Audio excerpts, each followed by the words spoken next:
ಈಗ ಕರ್ನಾಟಕದ SR draft rule release ಆಗಿದೆ. ಅದ್ರಲ್ಲಿ ನಿಮ್ಮ ಹೆಸರಿದೆ ಅಂತ ಚೆಕ್ ಮಾಡ್ಬೋದು. ಡೈರೆಕ್ಟ್ ಆ್ಯಪಲ್ಲಿ ಚೆಕ್ ಮಾಡಿ, ಇಲ್ಲ ಅಂದ್ರೆ ಡ್ರಾಫ್ಟ್ ರೋಲ್ ಡೌನ್ಲೋಡ್ ಮಾಡ್ಬಿಟ್ಟು ಚೆಕ್ ಮಾಡ್ಬೋದು. ಆ್ಯಂಡ್ ಆ್ಯಪಲ್ಲಿ ಚೆಕ್ ಮಾಡಿದ್ರೆ ಸಾಕು. ಡ್ರಾಫ್ಟ್ ರೋಲ್ ಏನು ಬೇಕಿಲ್ಲ, ಬಟ್ ಸ್ಟಿಲ್ ಬೇಕಿದ್ರೆ ಚೆಕ್ ಮಾಡ್ಬೋದು. ಬಟ್ ಅದಕ್ಕೆ ನಿಮಗೆ ಪಾರ್ಟ್ ನಂಬರ್ ಚೇಂಜ್ ಆಗಿರುತ್ತೆ. ಸೊ ಚೆಕ್ ಮಾಡಬೇಕು ಆ್ಯಪಲ್ಲಿ. ಸೊ ನಿಮ್ಮ ವೋಟರ್ ID ನಂಬರ್ ಎಂಟರ್ ಮಾಡಿಬಿಟ್ಟು ಸರ್ಚ್ ಮಾಡಿ, ನಿಮ್ಮ ಡೀಟೇಲ್ಸ್ ತೋರಿಸುತ್ತೆ. ಕೆಳಗಡೆ ಸ್ಕ್ರೋಲ್ ಮಾಡಿ 24 ಆಗಸ್ಟ್ ಅಂತ ತೋರಿಸಿದೆ. ಆ್ಯಂಡ್ ಇಲ್ಲಿ ನೀವು ಪಾರ್ಟ್ ನಂಬರ್ ನೋಟ್ ಮಾಡ್ಕೊಂಡ್ಬಿಡಿ. And next zero Kannada set ಮಾಡಿ. ಅಲ್ಲಿ ಕೆಳಗಡೆ ಡ್ರಾಫ್ಟ್ ಎಲೆಕ್ಟ್ರಲ್ ರೋಲ್ ಅಂತ ಬರ್ತಿದೆ, ಅಲ್ಲಿ ಕ್ಲಿಕ್ ಮಾಡಿ. ನೆಕ್ಸ್ಟ್ ಈ ಥರ ಲಿಂಕ್ ಬರುತ್ತೆ. ಅಲ್ಲಿ ನಿಮ್ಮ ಡಿಸ್ಟ್ರಿಕ್ಟ್ ಸೆಲೆಕ್ಟ್ ಮಾಡಿ, ನಿಮ್ಮ ಕಾನ್ಸ್ಟಿಟ್ಯೂಯನ್ಸಿ ಸೆಲೆಕ್ಟ್ ಮಾಡಿ.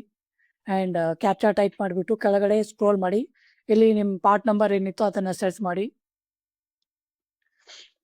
ಸರ್ಚ್ ಮಾಡಿಬಿಟ್ಟು ಡೌನ್ಲೋಡ್ PDF ಅಂತ ಕೊಟ್ಬಿಡಿ. ನೀವು ಮಲ್ಟಿಪಲ್ ಪಾರ್ಟ್ಸ್ ಡೌನ್ಲೋಡ್ ಮಾಡ್ಬೋದು, ಅದೇನಿಲ್ಲ. ಆ್ಯಂಡ್ ಪಾರ್ಟ್ ನಂಬರ್ ಎಂಟರ್ ಮಾಡಿಬಿಟ್ಟು ಸೆಲೆಕ್ಟ್ ಮಾಡಿಬಿಟ್ಟು ಡೌನ್ಲೋಡ್ PDF ಅಂತ ಕೊಡಿ.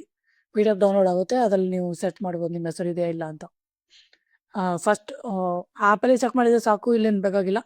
ಬಟ್ ಇನ್ ಕೇಸ್ ನೀವು ಡೌನ್ಲೋಡ್ ಮಾಡಿಬಿಟ್ಟು ನೋಡಬೇಕಂದ್ರೆ ಅದನ್ನು ಮಾಡ್ಬೋದು.